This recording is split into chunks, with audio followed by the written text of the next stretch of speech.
Hello, world, and welcome back to Master English with Tim, the podcast where Tim helps you learn English in depth and detail and without ever hurrying, and also talks about his travels and occasionally does something completely different, like tell a weird story.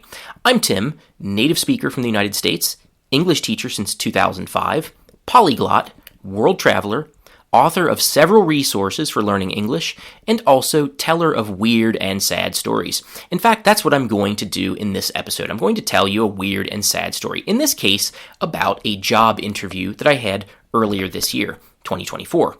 In order to tell that story, though, I need to first teach you some vocabulary that you will hear in the story. There are 10 words and expressions. Let's start. First word, substitute. So imagine that you're young and in school, and one morning you go to school, and instead of your teacher that you see every day, a different adult is there to teach you. This adult explains that your teacher is sick and that he will replace your teacher for the next few days. A teacher like this who replaces another teacher is called a substitute or sub. We can also use sub as a verb. For example, what do? I sub in high school. If you sub, you work as a substitute teacher. Next word, add. That's written with just 2 letters, A-D. Add is a short way to say advertisement, or like the British say it, advert. So you've got advertisement, advert, and add. Next word, omen. That's spelled O-M-E-N. An omen is an unusual event that indicates that something bad or evil will soon happen. For example, in some countries or cultures, a black cat is considered a bad omen. Or animals acting very strangely are considered by some people to be an omen of an earthquake. Next phrase, industrial park. An industrial park is a district of a city where instead of houses where people live, you find factories, buildings where the factory's products are stored, and parking lots for trucks that transport these goods. Next phrase, sob story. If you sob, you cry in a very loud and sad way. Sobbing might sound a bit like this. Okay, enough sobbing. So, what's a sob story then? A sob story is a very sad story that may or may not be true, and which is calculated to make the listener feel sad for the person telling the story, perhaps so the teller can manipulate the listener. Next word, jockey. That's J-O-C-K-E-Y. A jockey is a person who sits on the back of a horse during a horse race. You could say that a jockey is a pilot for a racehorse. Jockeys are usually very short and light, thin people. Jockey is also a verb, and it has a somewhat different but still related meaning. When 2 or more people jockey, they use all of their energy and brains to compete or fight with each other. When people jockey, it can sometimes seem like one person is going to win, and then the situation changes and it looks like another person is going to win, and then the dynamic changes once again. Okay, next word, cretin. That's written C-R-E-T-I-N. A cretin is an unbelievably, shockingly stupid person. A person so stupid that you just can't believe it. The adjective of cretin is cretinous. For example, cretinous laughter, cretinous behavior, cretinous plan. Next phrase, getting closer to the end. Flip houses. When you flip a house, you buy that house with a plan to sell it as soon as possible at a higher price. Sometimes people flip houses by buying a house that needs repairs, doing the repairs themselves, and then selling the house. In the United States, and I'm sure in other countries too, flipping houses is a way for people to make a large amount of money rather quickly. Next word, brag. That's spelled B-R-A-G. If you brag, you talk about your achievements or the things you own in order to make other people respect you. Usually this doesn't work though. Usually when people brag, other people think that the braggart is stupid and arrogant. At least I think that's what usually happens. Last word, mention. That's written M-E-N-T-I-O-N. When you mention something or someone, you say only a word or two about it, and then give no more details. For example, she mentioned that she spoke Japanese, but she didn't explain where she learned it. Okay, now that you've learned all this vocabulary, you're ready to listen to and understand my story. So, this job interview happened in April of this year, but the beginning of the story starts really in February. And in February, I was still subbing. I was working as a substitute, and that was a job that I had started doing in September or so of 2021. So, this was, the end of my third year doing this job. And there were things that I really liked about it. I really loved working with the kids, especially when I worked in special education. These were kids that had some difficulties or limitations, and I loved working with the team that I had. We just had a really great time. The kids were fun, and it was just great. However, there were difficulties with this job, problems. The first was the distance. I had to drive quite far, 35 minutes or so to work, and on the way back home, it was more like 45 or 50, and sometimes longer because of traffic. And that might not sound too bad, 35 minutes, especially, I know where a lot of people who listen to this podcast are from, and I know that a lot of people have very long commutes or trips to work. Still, for me, 35 minutes is quite a while, and another factor was that there was a schedule, and the schedule, I had to start working at 8 o'clock. Really, I should have been there at 7:45, but as a sub, I was allowed to get there a little bit late. They really needed people.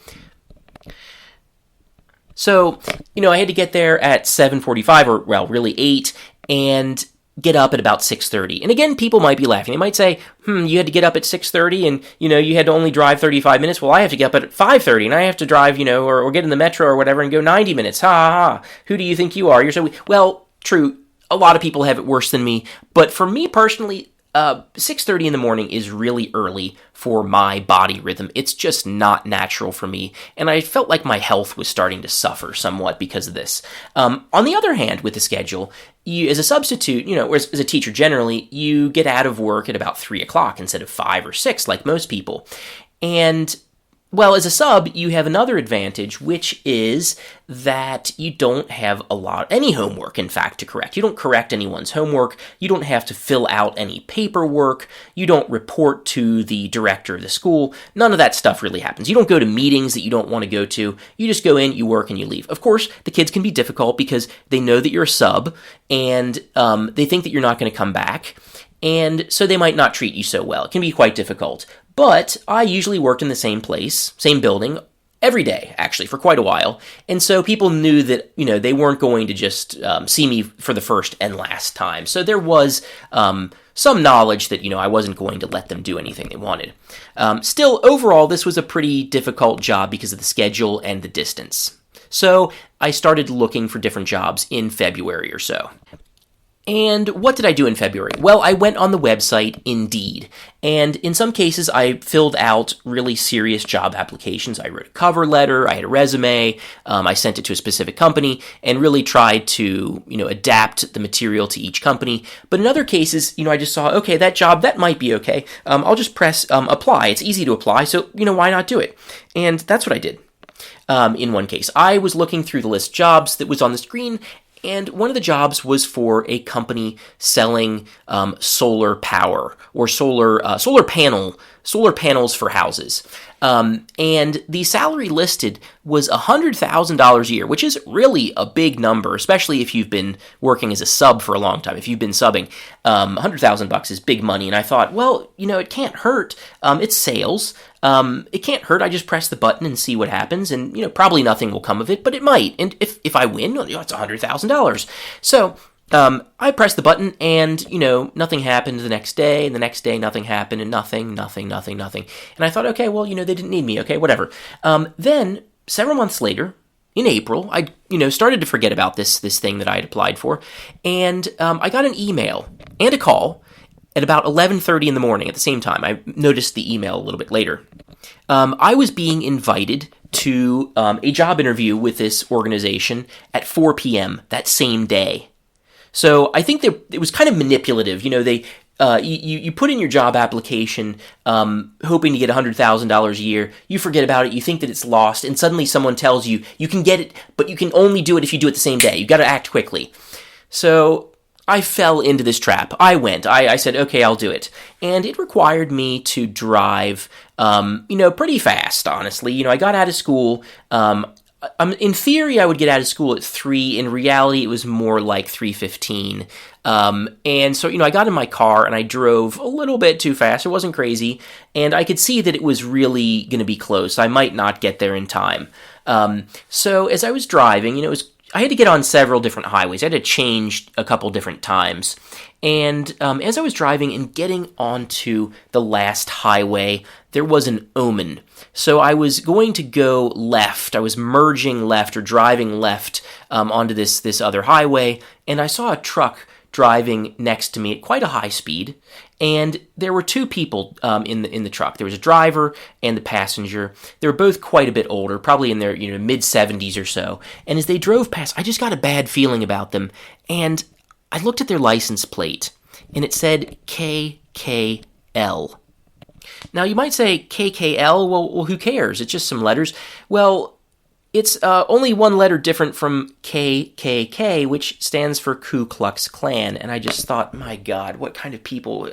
They have this on their license plate. They're showing it off. My God. Because you can't do that. You can't put the actual KKK on your license plate. You're going to get in trouble. The License Bureau, the government organization that gives you licenses and is responsible for this stuff, will just say, no, you can't do that. You can't put stuff that's obviously hateful on your car. But you can put in something like KKL and people won't notice. So I thought, oh my God. And it gave me the feeling, seeing this license plate, seeing this omen, gave me the feeling that indeed this job interview was going to be quite bad. And I was right. So I kept driving, got off the highway, and I drove into drove onto a side street, rather, and it was in an industrial park. I entered this industrial park, which was mixed in with a few offices, like kind of administrative-looking buildings, and I got to the right address. I was about 2 minutes late, and I could see that other people were still arriving, and there was a little bit of flexibility involved here.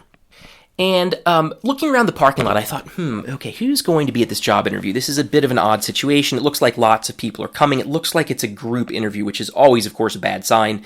But I hadn't interviewed in a long time, so I wasn't really prepared for all the different things that could happen. And I looked around the parking lot, and I could see that, there were not... The cars weren't disastrously bad. It didn't look like there were very poor people there. They didn't look like they were too desperate. And then I thought, well, that doesn't mean much, because you can't know this if you haven't been to the United States, but if you were here, say, 30 years ago, walking down the street or driving, you would see a fair amount of cars that were in really bad condition. They were loud, there was smoke coming out of them, they were damaged in crashes or whatever, and that was just kind of a normal thing that you saw. And that's no longer true. Most of the cars that you see look halfway respectable. You don't see really messed up cars very often. And so I thought, these people don't look too desperate, but no, you know what? The fact that the cars look decent, that doesn't mean too much. I'm going to reserve my judgment. I'm going to wait to judge. So I walked in the building, and I went in the lobby, and there were already about a dozen people there. And more kept coming, slowly coming in. 1 came in, 2, then 3, and soon enough, the person who was going to direct this meeting, this interview, invited us all into the interview room. The interview room was a rectangle, and it was rather long because there were about 7 very long desks. So you had a desk that was continuous, that went from the left side of the room to almost all the way to the window on the right. And behind each desk, of these 6 or 7 desks, were chairs, probably 5 or 6 of them in each row or each desk. And so the people started coming in, and people started sitting down. So again, the person who was going to make the presentation and ask us questions and probably make us do some activities together to see how we interacted with one another, this person came in and was quite young and gave us a really, really awful sob story. I don't want to give the details because this person, this person deserves their privacy. The person gave us a very sad and personal sob story and said that the reason they were working there and got up every morning was to support their family who'd had some really, really difficult situations. And the story this person told, again, I can't give any details, but there was a very shocking detail in this sob story, which really just captured everyone's attention and made them listen to this person. And this person also started giving this kind of disgusting self-help or motivational talk saying that this job could be the one that helps you to be the person you've always wanted to be, and how you're going to have far more money now if you just succeed and work hard. And I thought, this is really bad. Oh my God. So this young person explained to us a few things about the job and said that there were only actually 3 jobs, 3 positions open. One was in inside sales, and in inside sales you sit in an office with a telephone and you call people and try to sell things over the telephone. And there were 2 jobs in outside sales. Outside sales, well, that's when you walk from door to door, house to house, trying to get people to buy things. When I heard about there only being 2 positions in outside sales, I felt a kind of suspicion or disbelief growing in me that was already there when I'd entered the building. But I mean, come on, you can only have 2 positions for people in outside sales. You'll probably take anybody in outside sales. You'll accept anybody, and people quit all the time. So the idea that there were only 2 positions open seemed to me to be obviously just a lie, and to make us all compete with each other and jockey with one another, which is what soon actually happened, because this person leading the presentation or the interview asked us to introduce ourselves one by one and say where we were from, why we had come there, and one interesting or unusual detail about ourselves. And as the people went around the room talking about themselves one by one, I was looking around and just looking at people, and there was one person I could see who, after he talked about himself, I could see that he had driven to this interview over 2 hours. He was wearing a tuxedo, and you could see in each person's little speech that they gave that a lot of these people really were jockeying for these, positions of which there were supposedly only 3 of, and you could tell that they were kind of fighting with each other over this really desperate, sad, pathetic job.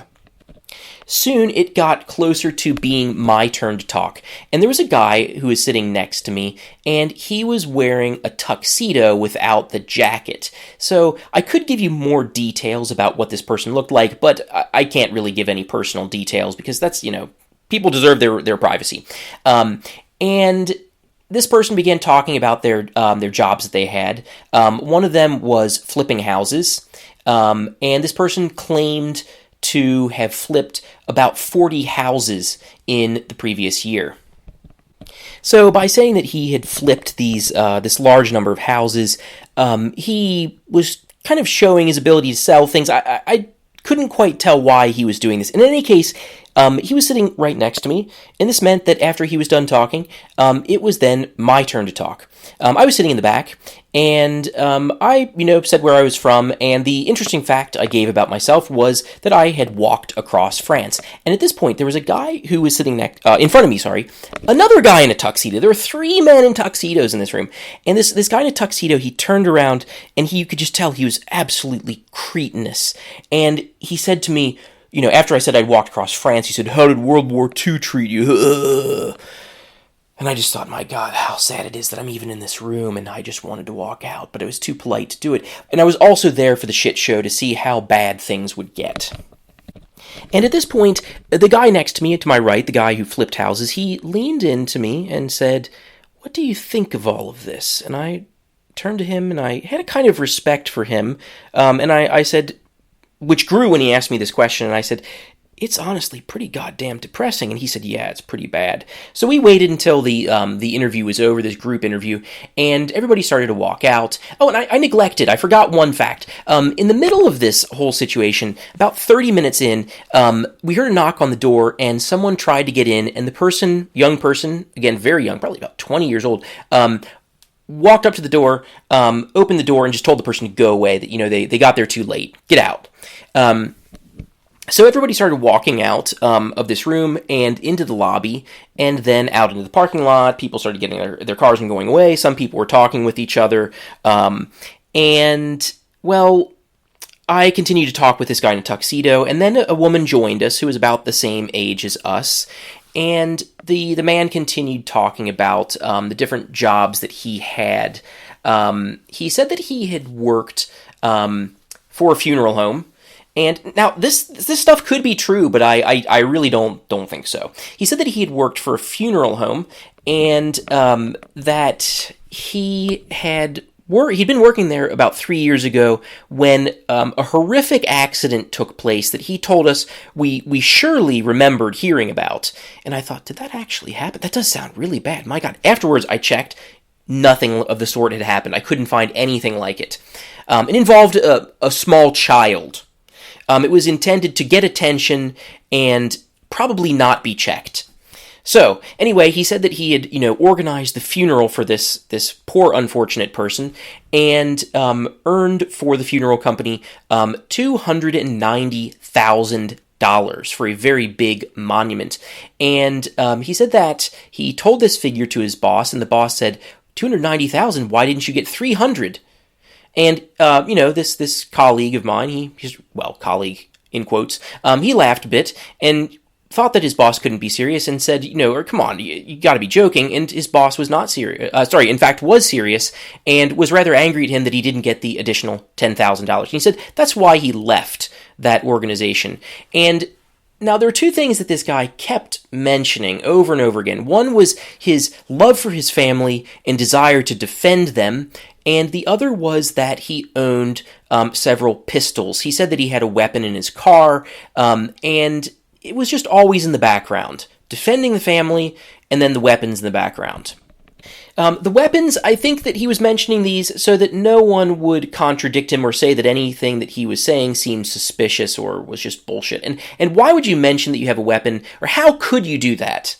Well, you can't just say that you have a weapon. You could do that, but that would look really bad. Now, if you mention that you have a weapon in the context of defending your family, that makes it more socially acceptable. Yeah, then, I was quite suspicious of this character, but saw that he was quite good at manipulating people, quite sociable, friendly, seemed serious and casual at the same time, free, able to do what he wanted, would come to these kinds of meetings and group interviews, probably just to manipulate people and try to exploit them later. And when I became absolutely certain that he wasn't telling the truth about any of this stuff was when he told us that he had helped to build an IHOP. An IHOP, so IHOP is a type of restaurant in the United States. It's a chain of restaurants, and IHOP is IHOP, or International House of Pancakes.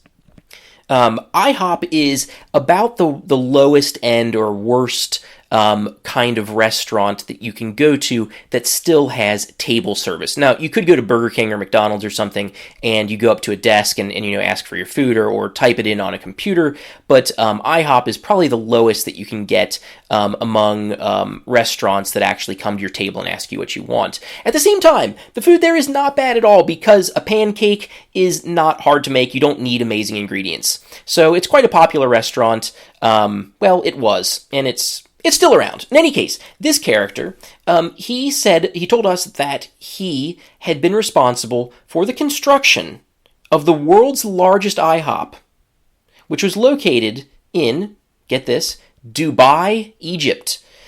And when he said that, I just thought, my God, this is terrible. The woman that we were talking with, she was really impressed by this. She just, wow. And I thought, man, this guy he's trying to mix legal and illegal stuff, lies and truth, and clearly a lot of this was lies. Probably some of it was true. Maybe he did flip houses. And I just decided to get out of there. I listened to the conversation for a bit longer, and finally I just got in my car and left. I was tempted to get the guy's phone number and talk to him more and explore a little bit more what kind of creature this person was, but I decided that probably wasn't wise to do, and I got in my car and drove home. So this whole interview situation, it really opened a window for me onto lower middle class or poorer people in the United States. I knew that these kinds of situations happened, but I had not been in one of them myself, and I could just see that there was a large number of desperate, struggling people who were trying to look serious and trying to earn more money and quote-unquote improve themselves, whatever that means. it just was rather sad, and I was very grateful to have my job as a substitute, which I continued in for a bit longer.